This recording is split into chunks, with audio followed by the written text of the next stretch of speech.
نصل اليوم إذن إلى الدورة 29 للمهرجان، مهرجان الدولي للفن الفيديو، وبدأنا كذلك بالاحتفال بالذكرى 30 لتأسيس هذا المهرجان.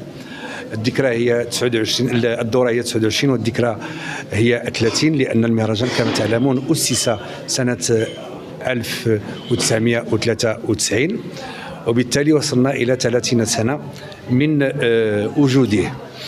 هذه الدورة طبعا تميزها التيمة المختارة، وهي تيمة تتعلق بما خضنا فيه إبان مهرجان الدولي للمسرح الجامعي، وهو الذكاء الاصطناعي.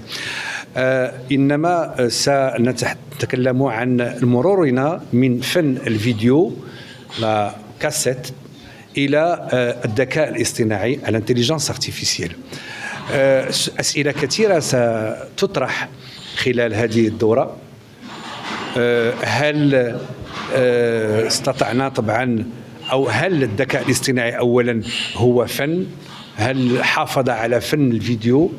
هل تم تغييب الفن عند ظهور الذكاء الاصطناعي؟ هذه أسئلة سيحاول بعض المختصين الذين سيشاركوننا في هذه الدورة وفي الندوة التي ستقام يوم 10 نوفمبر بالأسف محاولة الإجابة عليها، إعطاء بعض العناصر التي من شأنها أن تجيب على سؤال صعب كهذا.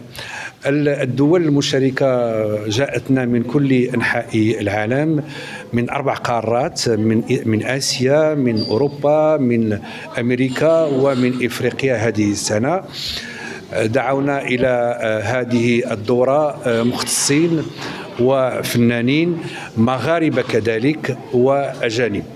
في هذا الإطار يأتي هذا المهرجان الذي هو لكم ومنكم وإليكم، وأنتم الوسيط اللي غينطلق من 7 حتى ال 11 اللي غيكون فيه التنصيبات، غتكون فيه الوركشوب، المحترفات، غتكون فيه العروض، غتكون فيه ندوة تنتمنوا تشاركوا بها بآرائكم وبتوصياتكم. وبالتالي أنتم كذلك كصحافة مغاربة أنكم محظوظون أنكم مع المهرجان الدولي للمسرح الجامعي الذي المهرجان الدولي للفن الفيديو الذي كان سباقا، فهو الآن يحتفئ ب3 عقود، 3 عقود من الفعل والتفاعل في هذا المجال الإعلامي. شكرا لكم. هذا المهرجان الذي انطلق منذ 3 عقود، وكان هذا يعني التصور وهذا المشروع الجديد الحداثي والطلائعي لم يكن يؤمن به أحد منذ البداية، باستثناء بعض المراكز الثقافية الأجنبية، ولم نكن نحظى بدعم أي أحد. ولكن تبين معنا الوقت أننا كنا على حق، وصمدنا لمدة 3 عقود حتى نرى اليوم مجموعة من المؤسسات، سواء المتاحف، سواء أيضا الأروقة الفنية، وسواء بعض المؤسسات الخاصة تهتم بالفن الرقمي وتهتم بفن الفيديو. نجد أيضا أن هناك بعض الجامعات الآن التي يعني خلقت معاهد للفنون العليا، وهذا يحسب لنا. ما يحسب أيضا هو أنه وزارة الثقافة اعترفت أيضا بهذا الفن، وأصبح يعني صراحة فن تدعمه بشكل كبير، خصوصا فيما يتعلق بالأعمال المغربية وبالمشاريع المغربية. وهذا شيء جميل صراحة أن تنخرط وزارة الثقافة في هذا المشروع الحداثي.